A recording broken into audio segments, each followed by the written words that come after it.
At a baseball game, Gwen cheers for her brother, Finney, as he pitches. The batter, Bruce, misses the ball twice, but hits a home run at the third pitch. Thus, his team wins.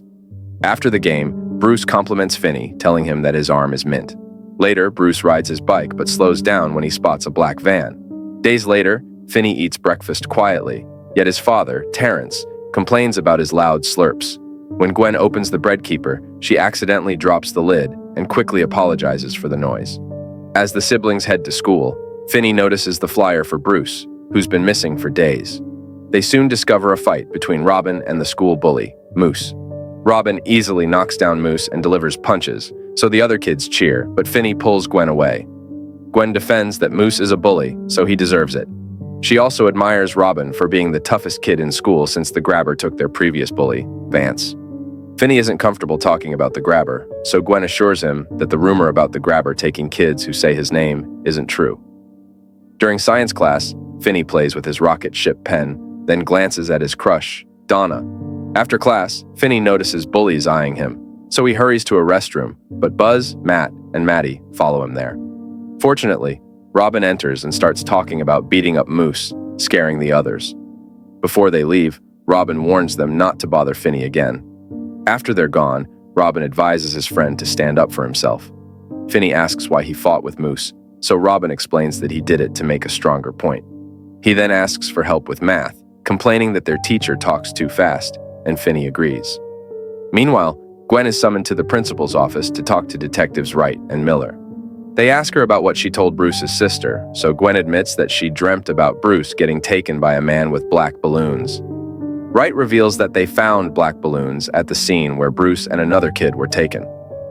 Those details were never released to the public, so they question where she heard about it. Wright is sure that Gwen is hiding something, so she confesses that her dreams are sometimes right. After school, Gwen leaves her brother to stay at a friend's house.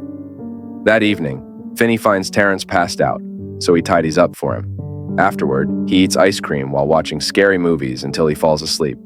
In the morning, Finney wakes up to Gwen screaming as their father whips her with a belt, blaming her for police questioning him at his workplace. Insisting that it's not her fault, the girl threatens to drop his liquor bottle if he hits her again. Terrence warns that if she does, he'll hit her twice as hard. Still, Gwen drops the bottle, breaking it and spilling its contents, so Terrence hits her again.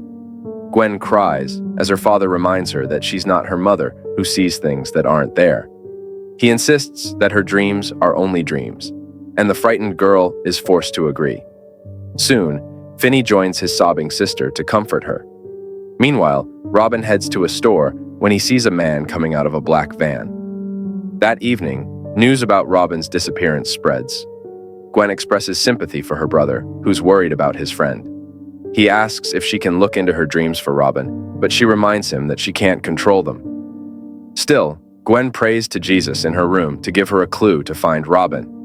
When her father switches the lights on from the hallway, Gwen quickly goes to bed. Before going, he tells her he loves her, and Gwen says it back. Days later, with Robin not around to protect him, the bullies beat up Finney, and his sister quickly comes to his defense, smacking Maddie with a rock. She then fights Buzz, who throws her down. With her defeated, Buzz and Matt continue beating Finney up. In science class, the students are told to pick a partner, so everyone pairs up, leaving Finney alone. Donna, however, volunteers to be his partner. After school, Gwen teases him about Donna. She then parts ways with him to spend the night at a friend's house again. Soon, Finney walks on an empty path where he spots a man stumbling out of a black van, spilling his groceries. Finney offers to help, and the man introduces himself as a magician. He notices black balloons inside the van, so the man opens the door and pulls them out. However, he uses the balloons to trap Finney, who fights back by stabbing him in the arm with his pen. Still, the man sprays something into Finney's mouth and drags him inside the van. When Finney regains consciousness, the man tosses him on a bare mattress in a nondescript room. The grabber complains about his wounded arm, but assures the kid that he won't hurt him anymore. Suddenly, a phone rings in the distance, so the grabber promises to explain everything when he returns. As soon as the grabber closes the door, Finney tries opening it, but it's locked. He then explores the room, finding another section with a toilet. Going back to the mattress, he notices a black phone on the wall, but it's disconnected. Soon, Terrence calls Gwen from her friend's house, asking where Finney is. Immediately, Gwen rushes out, knowing that her brother was taken. The police are soon alerted to his disappearance, and Gwen prays for her brother back. Finney wakes up to the phone ringing, so he checks it, but the grabber tells him it doesn't work. He promises to take Finney home soon, but he has to deal with something. Thinking that he's about to get caught, the boy promises not to tell the police anything if the grabber releases him. The grabber just laughs, saying that it's not about the police. Finney then figures that someone else is in the house, so he threatens to scream. The grabber tells him that he won't hear Finney when the door is shut, making the kid wonder who he is. After the grabber leaves, Finney starts screaming, though the room is soundproof. He tries to reach the window, but it's too high. Suddenly the phone rings, so he picks it up but hears no one. Later, as he sleeps, he hears a creaking sound from the phone. He jumps when he realizes that the grabber is watching him. Finney asks for food, but the man says he can't give him food yet. The boy asks why he's there, so the grabber admits that he wanted to look at him. Soon, Finney wakes up to the phone ringing again. He answers it, and a boy's voice calls him by his name. Freaked out, Finney hangs up and backs away, but the phone rings again. He answers it, and the voice tells him not to hang up. The boy tells him he doesn't remember his name, because it's the first thing they lose when they die, but they've met before, and Finney's arm was mint. This makes Finney realize that the boy is Bruce. Finney asks if the phone rang for him, so Bruce says it did for all of them, but only Finney heard it. The grabber also hears the phone, but he doesn't believe it. Bruce then instructs him to find a loose tile where he can dig a tunnel through the dirt. Meanwhile, Gwen dreams about Bruce's life before seeing Finney screaming inside a house. She heads out in the middle of the night to look for the house while Finney finds the loose tile and starts digging. When he gets tired, he flushes the dirt into the toilet and covers the hole with the carpet.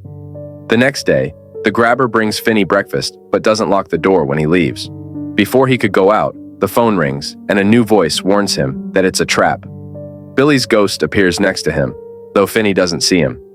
Billy warns that the grabber is waiting for him upstairs to punish him for trying to escape.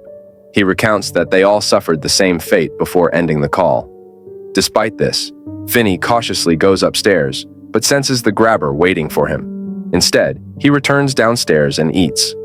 Later, Billy calls again, but insists that he's no longer Billy. As the ghost gets agitated, Finney sees his soda bottle shaking by itself. He then points out the crack on the wall, noting that he tore a cable loose from there. Finney asks what he'll do with it, and the bottle points to the window. Meanwhile, Gwen dreams about Billy delivering the newspapers when the grabber took him. Finney soon finds the cable and uses a rolled carpet to loop it around the bars. Then, he starts climbing and tries opening the window, but the bars break, causing him to crash back onto the floor. That evening, Gwen asks her father about her dreams. Terrence shares that her mother also had dreams that she believed were true, but the dreams told her to do terrible things, so she took her own life. Concerned about his daughter suffering the same fate, he asserts that the dreams aren't real. Still, Gwen thinks her dreams can help her find Finney. This makes Terrence reconsider, so he helps Gwen search for the house in her dreams, hoping that they'll find his son. Soon, the police visit the home of Max to ask him about the boy. Max immediately invites them inside, revealing that he's also investigating the abductions. He rambles about the kids being taken on the north side of Denver, forming a pattern. The officers humor him, but dismiss his theories as they leave. Max complains that he's been staying with his brother in Denver for weeks, yet his leads have gotten him nowhere. Unbeknownst to him, the grabber, his brother, is holding Finney in the basement. In the basement, the phone rings again, and Finney answers. Griffin warns that the grabber is sleeping upstairs but will come down if he hears any noise. He tells Finney about a lock on the door and gives him the combination, insisting that it's his last chance to escape. Griffin explains that he marked the numbers on the lock with scratches, so Finney memorizes them. As he sneaks upstairs, he finds the lock and tries the combination, but the grabber's dog starts barking, waking him. Finney manages to unlock the door and run outside, but the grabber catches up and drags him back inside. The next day, Gwen rides her bike around the neighborhood, hoping to find the house from her dreams. In the basement, Finney receives another call from the phone. It's Vance, the bully, who gives him instructions to break a wall to reach the freezer in the back room. Finney follows Vance's directions, and although he manages to break through the wall, He can't open the freezer door from his side. Frustrated, he returns to the mattress, feeling hopeless. Meanwhile, Gwen's visions lead her to a specific house, which she recognizes from her dreams. She notes the house number and rushes to tell the police. In the basement, Finney receives a final call from Robin, who encourages him to fight back. Robin tells him to use the phone as a weapon, loading it with dirt and debris to give it weight. He instructs Finney on how to deliver a powerful blow to the grabber. Robin's ghost appears, giving Finney the strength and confidence he needs. The police arrive at the house Gwen identified, finding it empty. They search the basement, but find no signs of Finney. Max, however, discovers the hidden basement door in his brother's house. He goes down, shocked to find Finney. Before Max can help, the grabber kills him with an axe. Finney uses the phone to deliver a series of powerful blows to the grabber, ultimately strangling him with the cord. The grabber's dog blocks the exit, but Finney uses the meat from the freezer to distract it, allowing him to escape. As Finney exits the house, he sees the police at the house across the street, where they discover the bodies of the grabber's previous victims. Gwen sees Finney and runs to him, relieved that her brother is safe. The siblings reunite, and the police take them home. In the aftermath, Finney returns to school, now confident and stronger. He sits next to Donna in class, no longer afraid of the bullies or the dark memories of his ordeal. Finney's courage and resilience shine through, marking a new chapter in his life.